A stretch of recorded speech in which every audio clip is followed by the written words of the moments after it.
তুমি কি বিশ্বাস করো আল্লাহর এমন একটা গোপন নাম আছে যেটা যদি কেউ মন থেকে পড়ে তাহলে মাত্র 5 মিনিটের মধ্যেই তার দোয়া কবুল হয়ে যায়? অবিশ্বাস্য শোনাচ্ছে, তাই না? কিন্তু আমি নিজে গতকাল এই দোয়াটা পড়েছি আর ফল পেয়েছি সাথে সাথেই। আজ আমি তোমাকে শোনাবো সেই দোয়াটা যেটা বদলে দিতে পারে তোমার পুরো জীবন ইনশাআল্লাহ।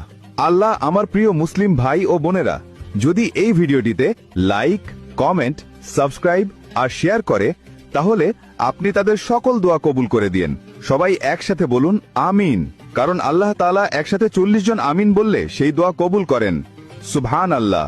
আল্লাহ তাআলার এমন এক গোপন নাম আছে যার মাধ্যমে কোনো দোয়া করলে তা কখনো ফিরিয়ে দেওয়া হয় না, যাকে ইসমে আজম বলা হয়, অর্থাৎ আল্লাহর সর্বশ্রেষ্ঠ নাম।